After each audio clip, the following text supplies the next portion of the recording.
Jadi Jokowi memang merubah undang-undang untuk menjual negara ini. Itu harus bertanggung jawab. Menteri Investasi Pak Luhut Binsar Panjaitan harus bertanggung jawab. Bahlil lah bertanggung jawab. Sehingga izin-izin saat itu keluarnya dari Bahlil loh. Bahwa memang di kepala Bahlil itu hanya Jokowi. Pak Bahlil, jangan anggap kami semua bodoh. Seperti halnya Anda mencari ijazah S3 di UI gitu loh. Bahwa memberikan bahan baku kepada Cina bebas pajak di Indonesia. Itulah hilirisasinya Joko Widodo. Berapa kerugian negara yang disebabkan oleh kebijakan Joko Widodo yang memberikan karpet merah kepada investor Cina, dan itu kita tuntut kepada dia.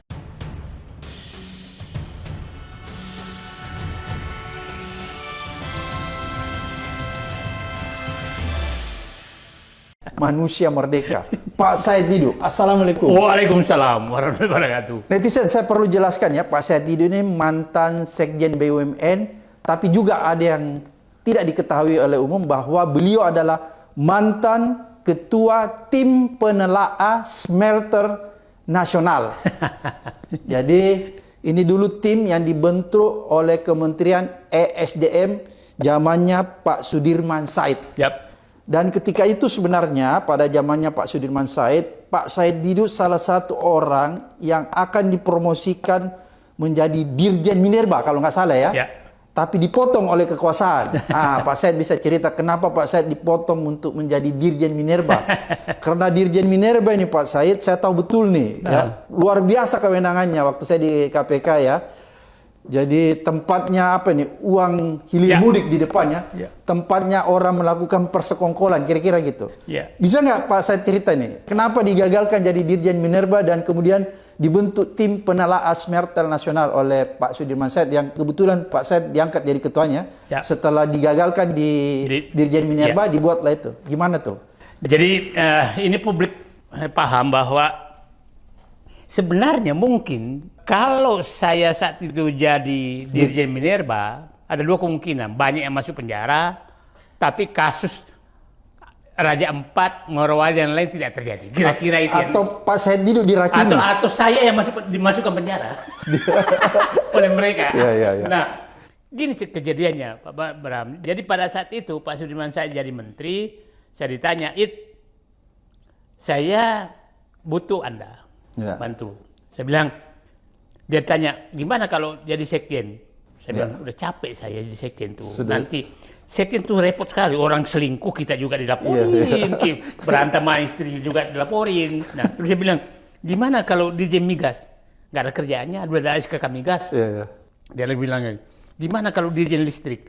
Kalau saya jadi listrik, 10 hari kemudian saya bubarkan Dirjen itu, karena gak ada kerjaannya. Nah, terus apa mau? Saya mau Dirjen Minerba. Mineral dan batu bara. Nah, Dirjen Pertambangan dulu. Kenapa? Saya bilang begini, saya ingin menghadapi mafia-mafia. Mafia tambang. Mafia tambang. Dan saya tahu pelakunya tidak sampai 10 orang. Tapi gajah semua, ini yang saya suka.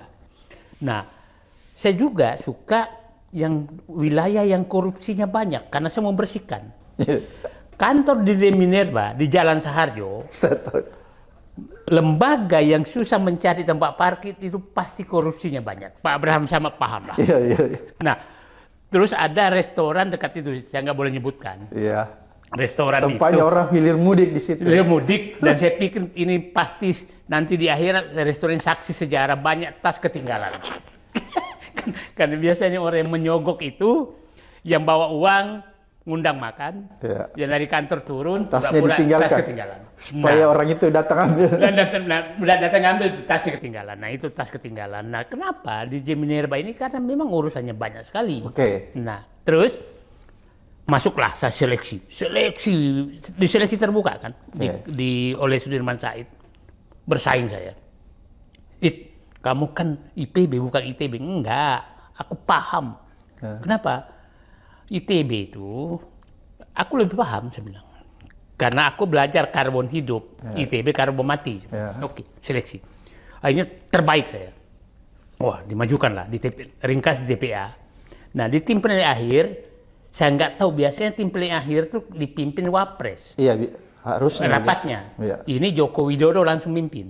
Jadi wapresnya dipinggirkan. Wapres mendampingi. Ya, Oh, mungkin ada, karena tetap. ada nama Said Didu barangkali gitu. Nah, setelah itu saya nggak tahu. Saya saat itu kayaknya lagi di Mekah. Habis itu saya ditelepon. Pak Sudirman Said nggak nelpon saya. Padahal dia udah gagal itu maghrib kali. Pak Yusuf Kalla nelpon saya. Pak Wapres ya. Pak Wapres. Ada apa ya? Kok kau gagal ditolak oleh Jokowi jadi Dirjen Minerba? Jangan dulu. Jadi eksplisit Pak JK bilang ditolak sama Jokowi. Ditolak ya? sama Jokowi. Oke. Nah, ya nggak apa-apa Pak, biasa aja. Dia belum tentu jelek tuh. Nah, begini. Nah, beliau cerita. Jadi saat itu semua yang diusulkan Dirman disetujui, kecuali pas nyampe Said Didu, langsung Pak Jokowi menyatakan kalau ini sebaiknya dicari yang lain. Yang penting bukan Said Didu. Nah, Itu kata Jokowi. kata ya? Jokowi. Nah, ada masalahnya apa? Ditanya lah biasanya. Kan biasanya itu masalah tuh ada dua. Apakah dari BIN atau dari Menpan? Iya. Ditanya BIN, kepada BIN hadir juga. Ada masalah nggak Said Didu? Nggak ada Pak, clean. Ditanya menterinya saat itu masih siapa yang Krisnandi? Yudi Krisnandi. Gini, Kak. Menpan. Enggak, ini birokrat terbaik apa sekarang. Ini seleksinya paling baik. Kira-kira kalau dia bilang, itu kalau nilainya 100, saya Didu ini 95, yang nomor 2 60. Jadi jauh sekali jaraknya. Kepotong salat maghrib katanya. Habis salat maghrib ditanya, ada apa Pak? Kok saya Didu ditolak? Dia bilang, dia nyebutkan menteri yang paling berpengaruh saat itu. Dia bilang menteri ini minta, boleh siapapun jadi Dirjen Minerba kecuali Said Didu. Menteri siapa ini Pak Nah, Said? menteri paling berpengaruh lah. Oke. Saat itu dia belum menteri, dia berkantor di istana. Iya, iya. Nah, Mungkin dia punya tambang ya? pemain tambang. Oh, pemain tambang. Pemain tambang. Oke. Dan pengatur semua pertambangan. Dia ngatur semua ya? Sehingga dia mengatur semua. Nanti kita ceritakan bagaimana dia mengatur. Nah, Oke. nah itulah kejadiannya. Pada saat itu, Pak Sudirman Said tahu bahwa Morowali ini dengan pembangunan smelter ini lewat pintu belakang semua. Lewat pintu belakang begini. Kita kan ketat sekali di ESDM. Oke. Nah, kita pakai yang Pak Abraham Samad rekomendasi Clean and clear. Kita sedang membenahi tentang bahwa semua, kan dulu kan begini. Itu kan dulu izin tambang kan bupati. Iya. Dinaikkan kita menjadi Gubernur. Nah, di gubernur kita minta clean and clear. Iya. Saya lagi benahi semua. Tahu-tahu ada pembangunan smelter besar-besaran di Morowali. Saya ke sana, 2 kali saya ke sana. Loh, kok ada pembangunan smelter kayak begini? Tambahnya nggak ada isinya di kita. Loh, Pak Dirman kok nggak ada isinya di kita? Ternyata mereka main pintu belakang. Itu masuk Dirjen, masuknya lewat izin perindustrian, Ya, ya. izin smelter. Iya, iya. Nah, Kan pembangunan smelter itu perindustrian. perindustrian. Tapi kan harusnya smelter itu harus ada iupnya dulu dong. Harus ada iup baru boleh Baru terbit. boleh. Ya. Ini tanpa iup. Nah, setelah ini, loh, kok di iupnya bekas dirjen perindustrian semua. Nah, disitulah muncul bintang 8 kan. Oh iya, iya. Ya, iya. tidak Iya, iya, bintang paham. 8 Di gitu sana. kan. Nah, yang mengatur iup. Ya. Nah, loh, saya lapor Pak Dirman. Kok kayak begini? Nah, saya berarti ini salah satu penyebabnya kenapa Said Didu harus. Nah, Tidak boleh jadi tidak Dirjen boleh. Minerba. Itulah Pak Sudirman Said membuat namanya Ketua Tim Telah Smelter Ya, ya. yang diketuai oleh saya. Oke. Nah, mungkin istana tahu dan menteri yang paling berpengaruh juga tahu, maka memang tidak ada jalan lain. Sudirman Said dan Said Didu ini harus diberhentikan. Mungkin begitu kesimpulannya. Sampai diberhentikan ya Pak Sudirman. Diberhentikan Sudirman Said, saya akan mengundurkan diri. Nah, setelah itu muncul macam-macam. Nah, akhirnya sekarang terbuka semua, gitu Ya, Pak Bram. setelah kasus Raja Ampat ini. Raja Ampat. Pak Said, ini kan menarik sebenarnya kalau kita lihat ya. Kita kembali ke dulu Raja Ampat. Kemarin itu jumpa persnya Bahlil bahwa ternyata ada 4 perusahaan yang sudah ditutup. Katanya ya, itu saya sebutkan supaya nggak salah. 1, PT Anugrah Surya Pratama. PT Nurham. 3, PT Mulia Raymond Perkasa. Dan keempat, PT Kawai Sejahtera Mining. Oke. Sementara ada yang 1, GAG. Yap. Ya, GAG Nikel. Ini tidak dicabut izinnya. Tapi menurut Pak Bahlil bahwa pemerintah akan mengawasinya secara ketat. Oke. Bahlil berdalil bahwa ini kan awal mulanya PT GAK ini yang dia pegang KK kontrak karya. Tapi kan kita tahu kalau kontrak karya sudah berakhir kan kemudian diperbarui lewat izin usaha pertambangan. Bagaimana penjelasan Pak Said nih? Kenapa GAK Nikel ini mendapat privilege tidak dikutak-katik? Siapa orang di belakangnya nih Pak Said? Pak Said pasti tahu nih cerita. Kalau saya justru Bahlil mencoba merekayasa kemarin untuk menutupi 4 ini. Oke. GAK ini kan adalah punya BUMN yang tahun ini mendapat penghargaan sebagai tambang terbaik. GAK ya? GAK. Oke. Tambang terbaik. Kita nggak bicara dulu. Kan dia di bawah aneka tambang ya? Ya, kita nggak bicara dulu isinya. Oke. Awalnya saya menduga, pada negara lain nggak diungkit. Yang lain dibiarkan? Dibiarkan. Oke. Sementara yang lain merusak. Nah, GAK ini kan ada di luar wilayah geoparknya Raja Ampat. Oke. Di luar. Yang lain kan di dalam. Jadi saya menduga Bahlil awalnya sebenarnya skenarionya dia, kalau GAK diperiksa dan bagus, berarti yang lain juga bagus. Dan saya udah lihat ini bahwa dia sengaja lempar itu, dan pada saat kunjungan ke GAK langsung konferensi pers kan bahwa tidak ada masalah untuk menutupi yang lain. Oh, untuk menutupi yang 4 itu. Yang 4 ini. Sepertinya Presiden Prabowo membaca ini memang nakal nih anak ini nih. Emang nakal anak ini. Nah, kita tahu kan. Nah, yang satu kan milik Aguan kan. Yang nomor 4 tadi. Apa tuh? KW. Oh, KW Sejahtera Mining. Ya, itu kan miliknya Aguan ya? Iya. Wah, Aguan ketemu Aguan lagi di situ. Jadi Aguan ini biang kerok ya. Nah, terus ada satu lagi sebenarnya. 9 naga juga yang satu lagi. Oke. Nah, saya lupa yang mana. Oke. Nah, yang jelas KW ini Aguan ya? Aguan. Oke. Jadi saya bilang ini. Nah, itu 2 hari sebelum itu saya udah menduga. Nah, ini susahnya Bahlil nih karena kita lebih tahu dari skenario-nya dia. Nah, yang menarik Pak Abraham Samad, lihat dia kan dipanggil ke Hambalang kan. Ya. Yang menarik Pak Abraham Samad, kita sama-sama pernah di dalam. Kalau ini kan izin tambang hanya satu sektor. Ya. Kenapa Setkap dan Setnek yang mengumumkan, bukan Bahlil? Ya. Nah, lihat pada saat Bahlil Bahlil pada saat kemarin itu, kita biasanya birokrat atau bawahan presiden tidak boleh menafsirkan keputusan presiden. Iya, dilarang ya. Dilarang. Kemarin kan dia mencoba menafsirkan. Iya. Akhirnya Teddy melototin dia terus kan. Iya. Nah, jadi menurut saya Pak Prabowo sudah tahu anak ini nakal nih. Anak ini nakal nih. Nakal ya? Nakal, ketahuan nakalnya itu. Nah, Oke. dia mau merekayasa menutupi kesalahan yang 4 yang lain. Nah, Karena 4 itu ada 9 naga di situ. ada 9 naga di situ dan dia melakukan tambang tanpa izin. Nah, oke. Saya masuk ini skenario-nya Bahlil nih yang kebuka oleh Prabowo. Nah, tentang izin kan begini. Kita harus tahu bahwa Jokowi dengan menteri yang paling berpengaruh itu, sutradara tambang itu menteri yang paling berpengaruh. Yang besar orangnya ya? Ya. Itu 2 kali loh melakukan hal untuk memudahkan tambang.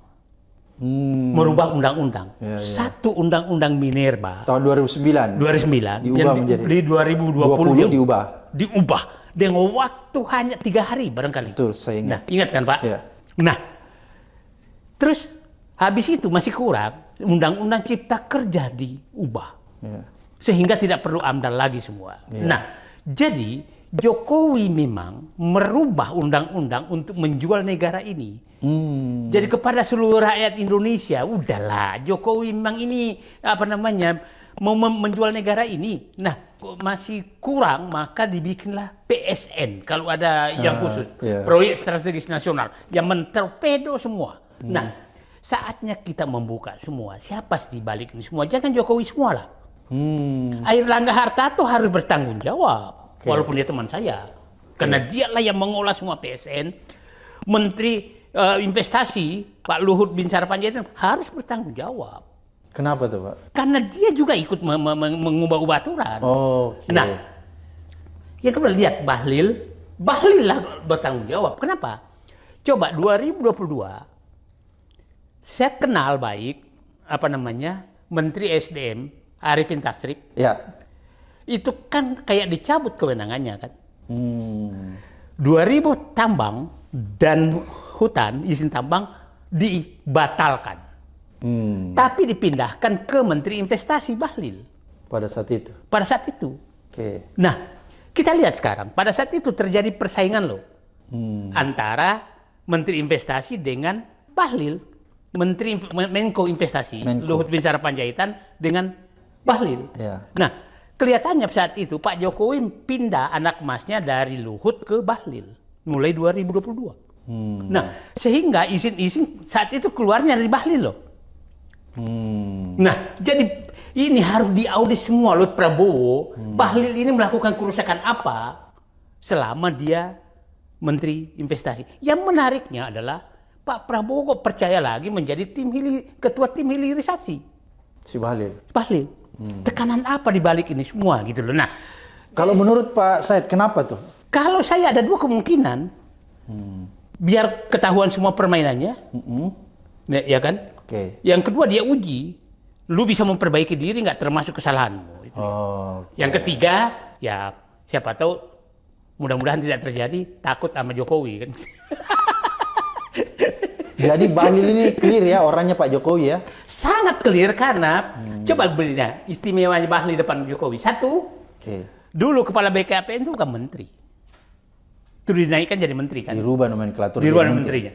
Bayangkan Bahlil, istilah saya, itu di Golkar itu masih di pavilion jauh lah. Toto jadi disuruh jadi ketua umum menggantikan Airlangga, menggeser semua. Nah, saya ngomong ke ketua Golkar, Yusuf Kalla, Abu Rizal Bakri, Bangsa tuh, kalian ini benar-benar di depan saya nol nilainya. Kenapa? Masa Anak kemarin sore lu diam semua, dicekokin, dikasih ini ketua umummu. Ini apaan saya bilang. Padahal saya hormat sekali sama mereka itu. Semua diam tuh.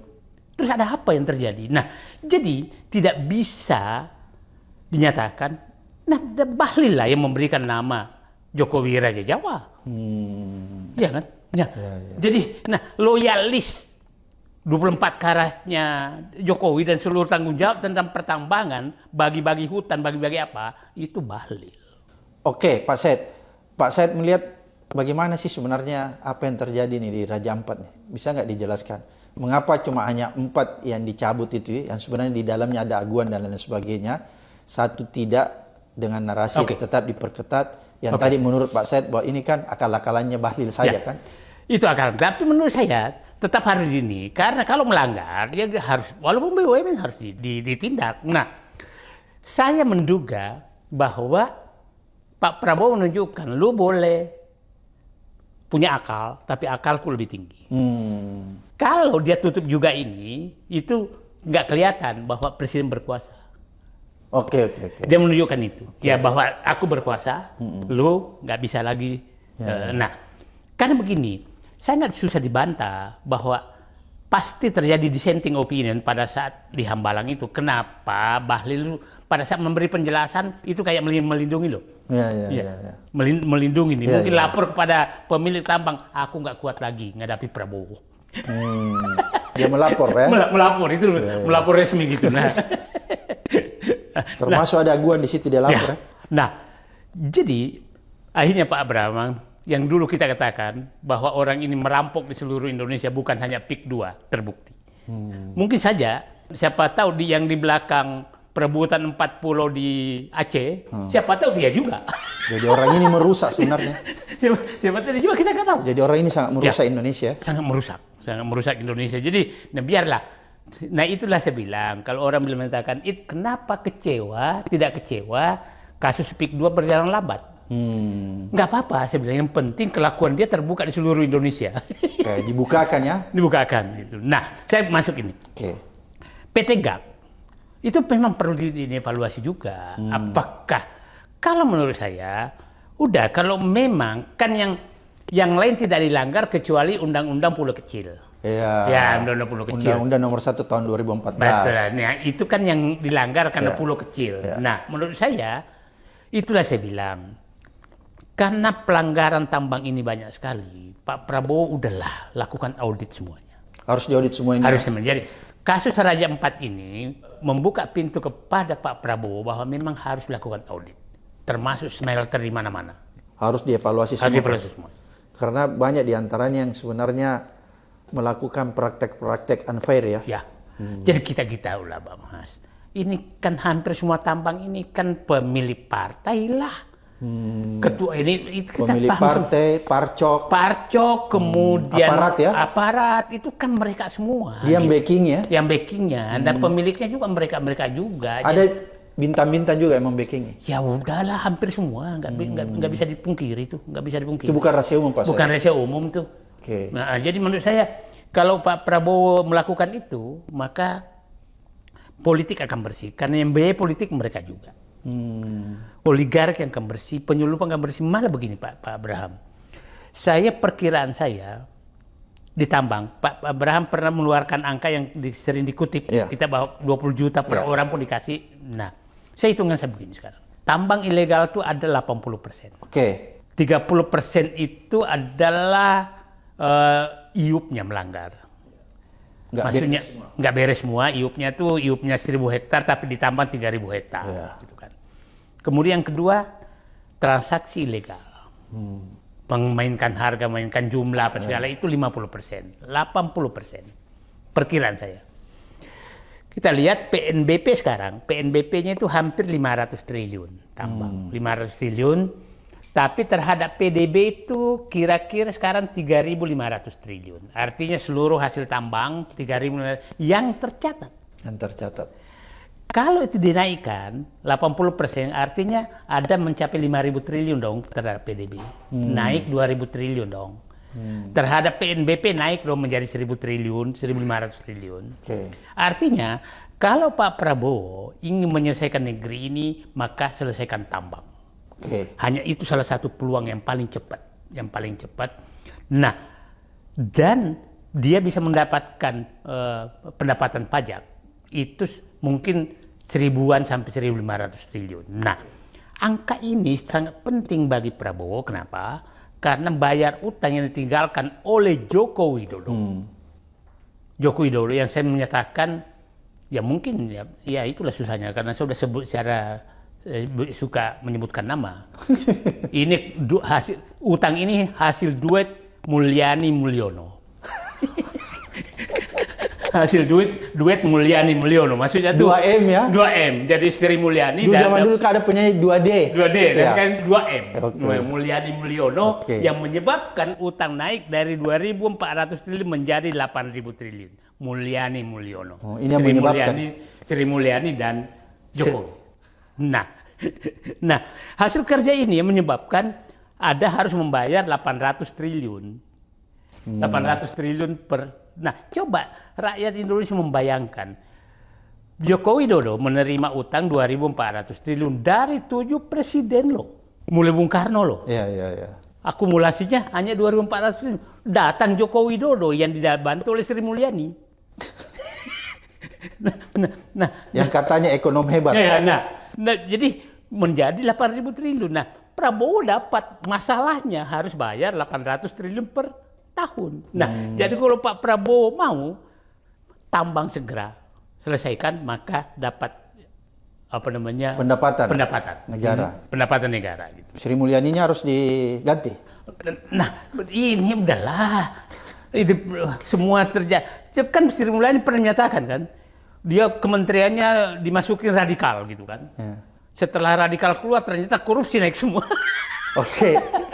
Ini ada yang menarik Pak Said ya, kalau kita lihat kan Bahlil mengaku bahwa izin UIP Tambang Raja Ampat yang tidak ada hubungannya dengan Jokowi. Kan ada tuh pernyataannya tiba-tiba bahwa izin usaha pertambangan tidak ada hubungannya dengan Jokowi. Dia katakan begitu. Padahal kalau kita lihat ada data yang memperlihatkan bahwa kalau kita bicara masalah GAC tadi ya, bahwa setelah selesai kontrak karyanya itu mulai tanggal 30 November tahun 2017 itu kan presidennya sudah Pak Jokowi. Berarti kan izin itu sudah dikeluarkan Jokowi. Tapi kok tiba-tiba Bahlil bilang izin tambang ini tidak ada hubungannya dengan Jokowi. Kira-kira apa yang dia ingin sampaikan nih Bahlil kalau menurut Pak Said Didu nih? Dia sudah melakukan apa nih? Kalau ada jalan mungkin bilang begini dia.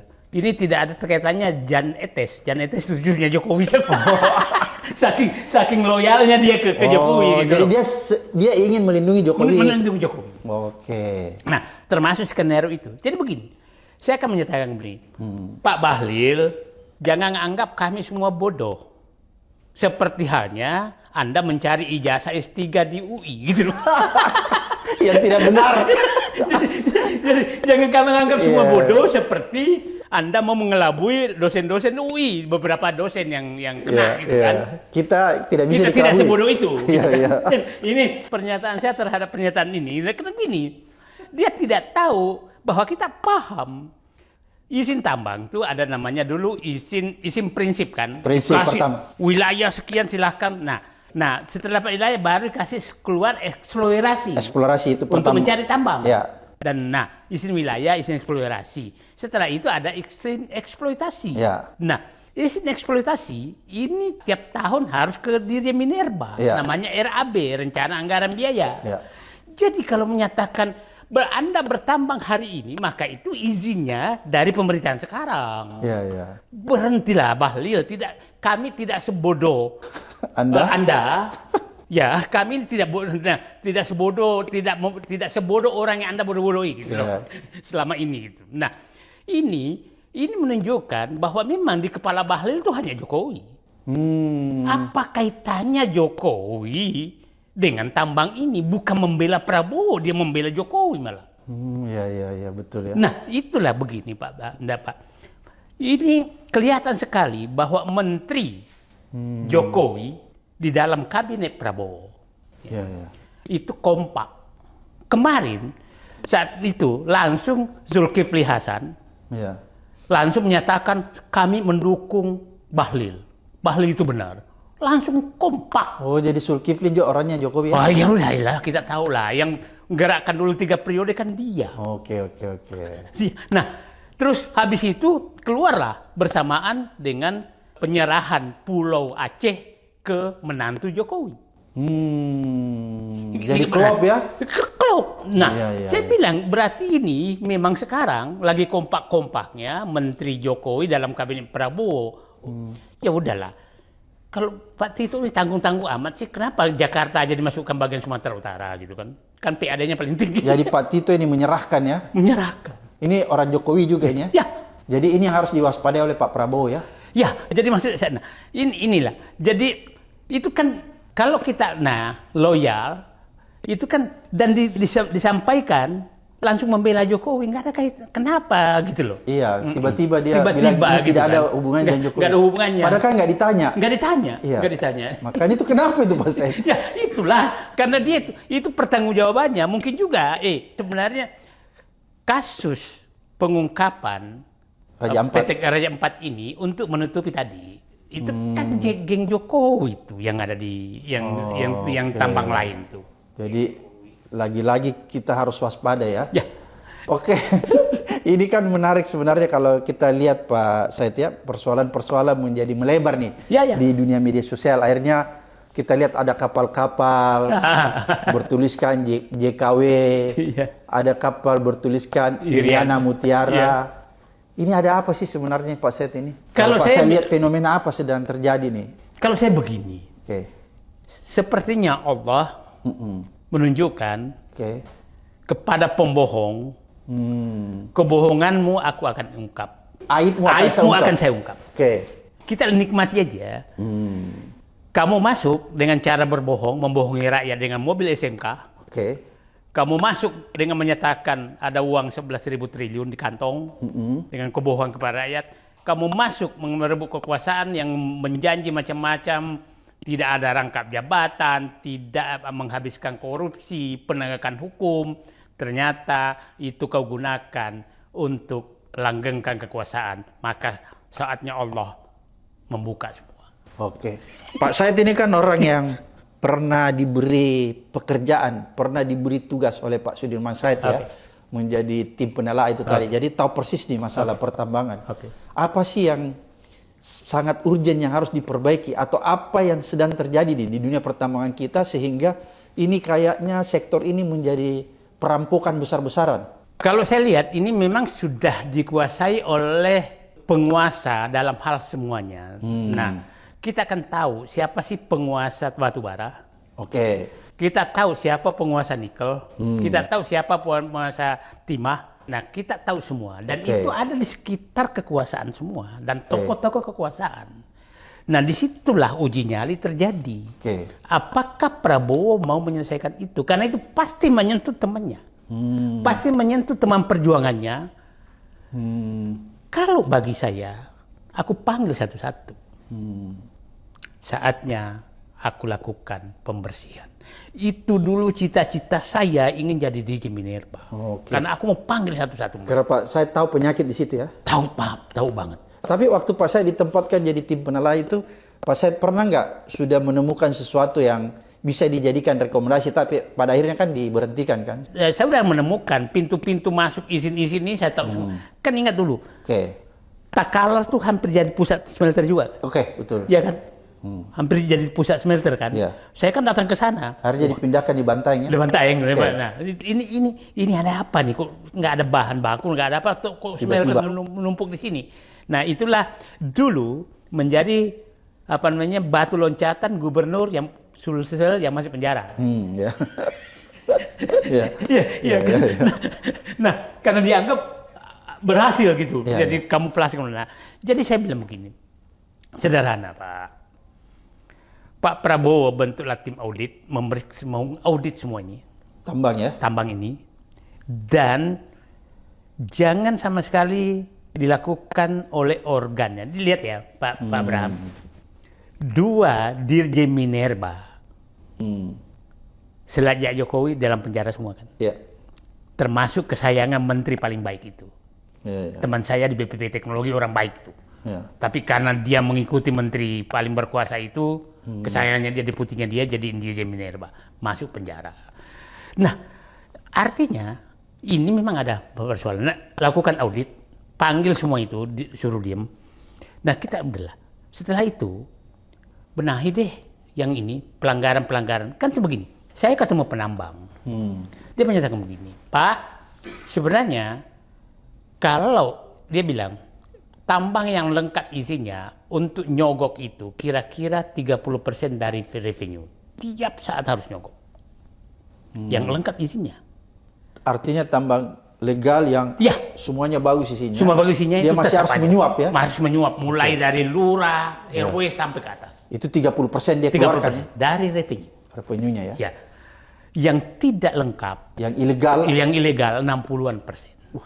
Jadi sebenarnya dibilang, Pak Prabowo, kami ini pengusaha tambang tidak ada masalah kalau penertiban. Karena case kami sama. Nah, negara akan dapat. Ya. Nah, ini yang memang kenapa perlawanan aparat tinggi sekali. Karena memang penikmat Hasil tambang. hasil tambang. Nah, ini kan sudah berhasil di sawit. Oke. Ya, dia berhasil sawit. Nah, ini menurut saya harus diteruskan. Kan Pak Prabowo sekarang tidak menggunakan polisi, tidak menggunakan menteri-menteri lain untuk penertiban itu. Oke. Sawit. Dia akan menggunakan Dewan Pertahanan Nasional. Menteri Pertahanan. Dewan Pertahanan Nasional, ketuanya Presiden, ketua hariannya Menteri Pertahanan. Oke. Nah, Untuk mengawasi ya. ya. Nah, saya pernah nanya, apa landasan hukumnya sehingga Dewan ini yang ngambil alih? Dia bilang begini, pertahanan itu ada 2. Satu pertahanan fisik, satu tentang kedaulatan. Ya. Kalau kedaulatan negara terganggu, maka ini bisa masuk. Nah, ini yang anggap ini dalam rangka penegakan kedaulatan ekonomi. Oke. Jadi tafsirannya Ya. kedaulatan ekonomi. Ya. Nah, sehingga yang kalau kita lihat, sekarang kalau ada acara di Kejaksaan Agung tentang sawit, yang datang kan Syafri Samsudin kan, Oke. sebagai Menteri Pertahanan. Saya tidak tahu apa kendalanya, kenapa tambang ini belum jalan. Harusnya menurut Pak Said tambang juga seperti begitu ya. Harusnya itu lebih cepat. Oke. Nah, lebih cepat. Saya ingin menyatakan Pak Prabowo, kalau Bapak lakukan ini nggak usah takut, rakyat di belakang Bapak. Karena memang rakyat sudah sangat menderita. Kita beginilah, contoh aja lah Pak Baram, Morowali yang dibangga-banggakan Iya, oleh Jokowi, Luhut Binsar Panjaitan, bahwa pertumbuhan ekonomi tertinggi, ekspor paling besar. Dia akan menyatakan ekspor 2 tahun lalu itu hampir 500 triliun lebih. Oke. Tapi saya datang ke sana, ke Morowali, Miskin tuh. miskin, tidak ada perubahan sama sekali. Infrastrukturnya tidak Nggak bagus. ada sama sekali. Nah, terus itu dibanggakan. Sementara dihitung paling 8-9 tahun lagi udah habis semua tambang Iya. di sana. Nah, ini kalau nggak diselamatkan, nah bahaya sekali. Dan menariknya sekarang, pengusaha-pengusaha yang dekat dalam kekuasaan itu juga sudah ikut-ikutan main terlalu jauh. Jadi menurut saya, Pak Prabowo melakukan audit semua ini. Yang diaudit itu satu, bahwa masuknya tambang terlalu besar ini karena karpet merah diberikan oleh pemerintah Jokowi. Coba bayangkan Pak, agar publik paham. Dari tambang itu kan penerimaan negara tuh royalti, pajak, itu kan dua ya. Royalti, pajak. Ini royalti ini dihitung dari harga ore, bahan baku, atau sampai diolah. Yang menariknya, investor Cina ini beda pembayaran royaltinya dengan BUMN dengan swasta lain. Nah, gini. Jadi investor Cina dikasih privilege ya? Privilege. Nah, jadi gini. Kalau kayak Inco, Vale sekarang ya, Inco, Antam, Newmont. Kalau mengolah ini, maka dihitung pada saat sudah diolah, baru dihitung presentasi royalti. Iya. Cina lain. Masuk kawasan industri hanya harga ore. Oke. Itu yang dihitung. Itulah kenapa Gubernur Sulawesi Tengah kok beda pendapatannya dengan dari Vale dari yang lain. Nah, setelah masuk kawasan industri tidak ada pajak satupun. Jadi dibebaskan dari Dibebaskan pajak. Termasuk memasukkan barang-barang biaya masuk nggak ada sama sekali. Termasuk pajak tenaga kerja karena tenaga kerja ilegal banyak. Nah, terus tenaga kerja dari Cina ya? Ya. Oke. Akhirnya tidak ada Indonesia dapat apa-apa karena yang pendapatan negara yang diperoleh itu dari pemilik IUP, bukan dari investor Cina. Betul. Pemilik IUP ini adalah rakyat. Ya. Nah, jadi tidak ada sama sekali manfaatnya hilirisasi yang dibangga-banggakan itu. Hilirisasi menurut saya, pengertian saya adalah bahwa memberikan bahan baku kepada Cina bebas pajak di Indonesia. Itulah hilirisasi. Itulah hilirisasinya Joko Widodo. Pada sebenarnya pengertian hilirisasi adalah semua nilai tambah yang dihasilkan itu menjadi pendapatan negara. Ini semua nilai tambah diserahkan ke Cina. Dan yang menariknya lagi, Pak Bram bisa bayangkan, dia akan membangun pembangkit listrik banyak sekali untuk industri mereka. Apa yang terjadi? Kita mensubsidi listriknya lewat batu bara. Jadi negara ini apa? Masa udah dikasih bahan baku, bebas pajak, kita subsidi pula dia. Jadi menurut saya ini harus diaudit betul-betul semua. Berapa kerugian negara yang disebabkan oleh kebijakan Joko Widodo yang memberikan karpet merah kepada investor Cina, dan itu kita tuntut kepada dia. Minta pertanggungjawaban Jokowi. Tanggung jawab. Oke. Itu yang harus dilakukan Pak Harus Prabowo. dilakukan. Baru kita mulai lagi memperbaiki dari awal ya. Ya, tapi kalau udah kita dihitung jumlahnya, Joko Widodo dan resimmu, sekian kerugian negara yang kau lakukan terhadap kebijakan yang kau buat. Pak Said, kalau kita lihat nih kasus Raja Ampat, siapa sih yang bermain di belakangnya nih? Kalau saya melihat ini permainan kecil ini dibanding yang lain. Oke. Ada permainan besar sekali. Tapi siapa-siapa yang berada di belakang perusahaan-perusahaan tambang yang ada di Raja Ampat nih? Selain tadi kan ada Aguan. Ada lagi satu. Siapa itu? Ada lagi satu orang yang dia belum, saya ini karena masih samar-samar. Oh, masih diteliti. Tapi itu 9 naga juga. Jadi perusahaan-perusahaan yang ada yang main di Raja Ampat itu kebanyakan berasal dari orang-orang dari 9 naga ya? Ya. Nah, coba bayangkan susahnya sekarang Pak. Ini kan perusahaan ini kan lebih banyak proksi kan. Ya, proksi yang muncul. Kalau saya hanya kurang teliti aja sehingga muncul Freddy Numberi, Ali Hanafi, Nana Sompuno, anaknya Aguan kan ini hanya mungkin menganggap bahwa amanlah muncul aja. Nah, yang kecil-kecil aja dimunculkan. Nah, maksudnya kenapa nggak pakai proksi seperti yang lain?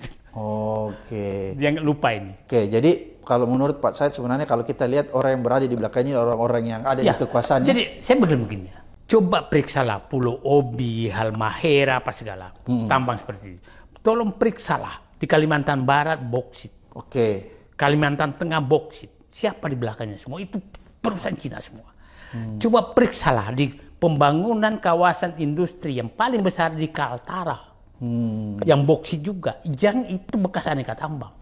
Ya, ya, ya. Dan diserahkan kepada swasta dan Cina. Itu audit semua. Sebelum ini habis. Oke. Kalau Pak Prabowo lambat, ini keburu habis. Pak Brahma Samad, kalau kita lihat di Marwali, itu panjang pantai Marwali itu 2 kabupaten itu kira-kira 200 km. Oke. Yang tersisa itu tinggal 20 km. Sisanya sudah diserahkan semua kepada Cina. investor dan Cina dan hanya satu. Habis. Oke. Nah, ini kebijakan Jokowi semua itu. Dan ini menyengsarakan rakyat lokal ya? Rakyat lokal semua kehilangan. Nah itu. Jadi kalau orang bilang pertambangan yang ada di sebuah wilayah dan wilayah itu akan dimakmurkan, itu bullshit semua ya? Bullshit semua kan. Saya ke Marwali itu 2015 pertama. Saya ke sana dulu tuh mall terbesar, mohon maaf nyebutin namanya, Alfamart Indomart. Oke. Saya datang ke 2025, 10 tahun kemudian setelah tambang muda habis, tetap aja seperti itu. Nggak ada yang berubah. Yang habis adalah hutan. Oke. Jadi justru Tidak ada pendekatan ekonomi apapun. Tidak ada pendekatan. rakyat tidak disejahterakan. Nggak sama sekali. Nggak. Dimiskinkan. Dimiskinkan dan tidak ada lagi harapan. Dan lingkungan rusak. Lingkungan rusak. Itu yang dihasilkan. Ya. Nah, ini kan yang terungkap Raja Ampat. Belum yang lain. Belum yang lain. Nah, jadi ini ya Tuhan sedemikian dan Pak Prabowo tegas dan itu menurut saya dilanjutkan.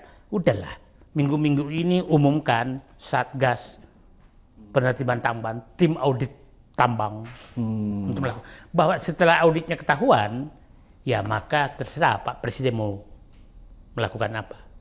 Oke. Pak Said, apa nih yang penting dari peristiwa kasus Raja Ampat nih yang Pak Said ingin sampaikan berkaitan dengan pertambangan ini? Saya lihat ini pintu masuk betul karena kemarahan publik. Oke. Pak Prabowo jangan buang-buang kesempatan ini untuk melakukan pembenahan. Jangan buang-buang kesempatan ini untuk membersihkan orang-orang di pemerintahan yang masih menjadi pelindung oligarki Dan Jokowi. Jangan buang-buang kesempatan Pak Prabowo untuk mendapatkan pendapatan negara dari penertiban tambang. Oke. Pak Prabowo jangan takut melakukan ini, walaupun saya tahu pemain-pemainnya ada di sekitar Bapak, termasuk pemain baru, untuk menegakkan hukum, menegakkan itu. Dan mereka saya yakin betul bahwa tidak akan ada yang berani menolak, melawan Pak Prabowo, karena rakyat akan bersama. Tapi kalau Bapak terlambat, nah itulah saya katakan, Bapak terlambat ini bisa berbalik. Saya 3 minggu lalu ketemu pengusaha-pengusaha yang sejak Orde Baru, yang seumur-umur Pak Prabowo. Nah, apa omongannya ke saya? Ada 10-an orang. Kalau Pak Prabowo lamban, dalam 3 bulan ini bisa diguling oleh geng Solo. Oh, mereka bilang begitu ya? Geng Solo, oligarki dan pacok. Itu ngomongannya ke saya. Nah, terus saya tanya, kenapa Anda yakin kalian ngomong ke saya kayak gitu ya? Karena kamu punya lidah yang bisa teriak. Makanya saya teriakkan Pak Prabowo pesan-pesan mereka. Yang enggak, dia pengusaha lama, paham. Dia politisi. Dia menyatakan ke saya, kalau Pak Prabowo lamban 3 bulan mengambil sikap Pak Prabowo, maka dia bisa digulingkan oleh SOP. Dan kita lihat Pak Abraham, betapa beraninya mantan Presiden Joko Widodo menyatakan, kalau anakku mau kemasulkan maka 1 paket. Itu kan udah ngancam. Udah ngancam udah ngancam Prabowo. Prabowo jangan macam-macam. Dia lu jatuhin anak gua juga jatuhin, kira-kira begitu. Dia seret-seret ya. Diseret-seret. Nah, artinya pernyataan teman-teman itu ada benarnya. Di publik aja dia ngancam, apalagi itu ngancam loh itu. Jadi itu jelas kondisinya sekarang Pak Said ya. Oleh karena itu menurut Pak Said ini harus betul-betul masyarakat menyikapinya ya. Jadi saya pikir Pak Prabowo tuh kita nggak tahu kok dapat momentum. Momentum Raja Ampat ini manfaatkan. Karena ini mungkin tangan Tuhan ya. Tangan Tuhan. Oke. Raja Ampat ini berkah datang. Berkah datang untuk membenahi. Karena rakyat internasional apa segala mendukung. Baru kali ini rakyat menyatu loh. Rakyat menyatu. Coba aja pujian kepada Prabowo dengan sikap kemarin itu keluar semua. Dari oposisi, dari internasional, dari apapun itu memuji. Nah, manfaatkan momentum ini. Nah, mungkin saya ingin tambahkan, ini kan awal-awal Pak Jokowi ini kan seakan-akan hebat dalam pengambilan sumber daya alam. Ini perlu Pak Bip paham. Dia kan selalu menyatakan berhasil mengambil alih Freeport. Itu yang dibangga-banggakan. Padahal yang terjadi begini. Ya. Freeport itu cuma diambil alih, dibeli. Jadi Freeport tuh untung benar. Itu kan jatahnya, haknya Rio Tinto ke Freeport. Oke. Nah, kan dibelinya 2019 kan, karena mau pilpres dipercepat. Ya. Supaya pencitraan. Nah, 2020 kalau Freeport nggak bayar utangnya ke Rio Tinto, maka sahamnya Freeport diambil alih oleh Rio Tinto. Terus datang Jokowi dengan tawaran membeli. Nah, jadi yang dibeli itu punya Rio Tinto, bukan punya Freeport. Freeport nggak ada ruginya sama sekali karena memang, harganya dua kali lipat dari pada saat Rio Tinto beli ke Freeport. Terus seakan-akan kita berhasil membeli. Padahal negara tidak mengeluarkan uang 1 sen pun karena itu utangnya Freeport. Utangnya Main ID sekarang. Utangnya Inalum. Nah, itu berbeda sekali dengan pada kita ngambil Inalum. Inalum itu pakai APBN oleh SBY. Ya, itu jelas. Jelas pakai APBN. Jelas manfaatnya. Dan itu menyatakan ini baru pertama kali kita berhasil mengambil alih. Pertama kali gimana SBY berhasil kok, dan ini negara nggak ikutan kok. Jadi yang lebih jelas itu ketika zaman SBY mengambil alih Inalum. Nah, yang kedua selalu menyatakan baru kali ini kita berhasil mengambil blok migas. Satu tuh blok Mahakam, 2 blok Duri kan. Nah, padahal sebenarnya yang terjadi adalah undang-undang migas berlaku. Jadi siapapun presidennya, monyet pun presidennya saat itu, itu kembali ke negara karena undang-undang. Secara otomatis. Otomatis gitu loh. Otomatis. Kok ngaku-ngaku berhasil gitu kan? Bukan undang-undang yang mengharuskan kembali ke negara. Nah, yang menarik itu Pak Abraham, yang dibeli blok Rokan. Itu kan pemerintah menjual ke Pertamina dengan harga yang sangat mahal. Terus diakui bahwa pemerintah berhasil mengambil, bukan berhasil menekan Pertamina membayar ke negara.